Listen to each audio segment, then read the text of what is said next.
Hi everyone. So do you ever snap photo you absolutely love, but then the thought of editing just kills the vibe? You know the picture has potential, but staring at the screen full of confusing sliders drains all your creative energy. Well, what if I told you that in just 5 minutes you could take your photos from this to this? So today I'm sharing my personal editing routine that honestly feels more like a game than any kind of thing. So it's all built on two simple tricks and one for light and one for upscaling that will completely change your final image. So it's a classic trap. We'll scroll through our feeds, see the perfect polished photos, and just assume it takes hours of work for some super complicated software. But in reality, it doesn't have to be that way.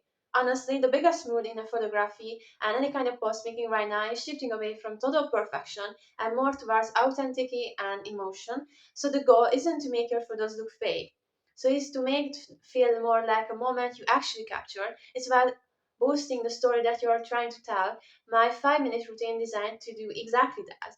So using the tools you probably already have on your phone, we are going to be focusing on the mobile first app like Snapsheet, Lightroom Mobile, or even the editor that's built right now into your phone. So let's dive in. The quickest way to completely change the mood of photo is to get to hang of editing the light. So and now I'm just talking about cracking up a brightness slider. It's more like a little dance between four key adjustments: exposure, contrast, highlights, and the shadows.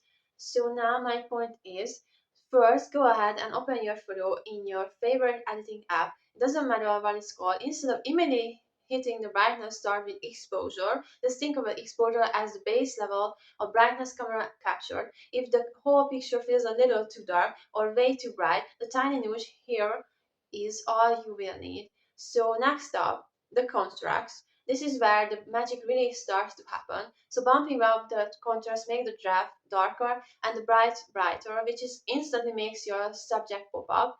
Or if you are going for a soft bad dreamer look, you could even pull the contrast down a little bit. So now for my secret weapons, the highlights and the shadows. Is the key in your photos just a big white blob? Pull down the highlight slider and you will be shocked when you see the details and the class suddenly pop out back into your view. On the flip side, if your subject is kind of a lost in the shadows, try to lift in the shadow slider. This brings back out all the detail and dark spots without making the entire photo look wasted out. So just play around with these four sliders and you will see a small tweaks you can create more balanced, exciting photos. The key is to enhance and overdo it. You are just trying to guide between the tools. So now, alright, this next step is my secret for making phone photos for unbelievably professional.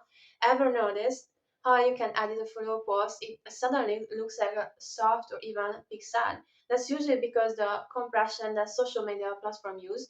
So the fix for this upscaling and the new AI tools make it incredibly simple.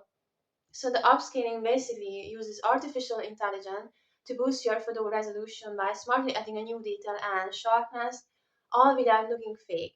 So a lot of popular editing apps like Adobe Lightroom and Photoshop Express plus special tools like Magnificent AI and other AI tools have this feature as well. So here is how it works. After you got your lighting here's how it works. After you got your lighting right, bring your image into an app that has an AI upscaling or any kind of feature. You will usually find it under the name of Enhanced, Super Resolution, or Generate Upscale. This tool will look at your picture and rebuild it a higher resolution after doubling and creating a better image. For portraits, a lot of these tools even have a face recovery option that brings a ton of crisp and realistic detail back to faces. So a result is a photo that noticeably sharper and holds up way better when you post it online. So the details you didn't even notice were soft, like the textured sweater or single strands of hair suddenly became crystal clear. So this one step, more than almost any other, makes your image look so much more high quality and professional for social media. You can post it now for Instagram or Facebook or any kind of app as well. And hey, if you're finding these tips useful and want more secrets to creative editing, do me a favor and hit that like button and subscribe to the channel. It's a huge help and you won't miss out anything that's what's going on next. So okay, our lighting is balanced, our resolution is boosted, and now it's time for the final touches. This is where you get the sprinkle in a little of your own personal style. One of my favorite final tweaks is adding a subtle vignette.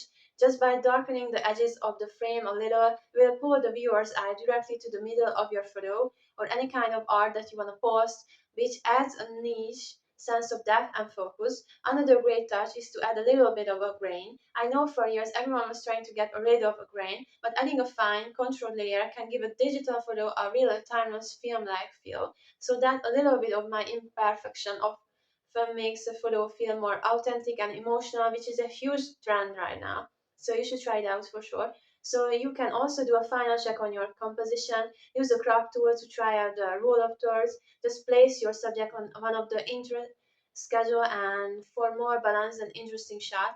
These last few tweaks take less than a minute, so but they really tie the whole edit together. And there you have it. In about 5 minutes, we took a photo from a good to wow, and we tweak the light to create the mood. Use AI to upscale for a photo or any kind of post that you are planning to post on social media.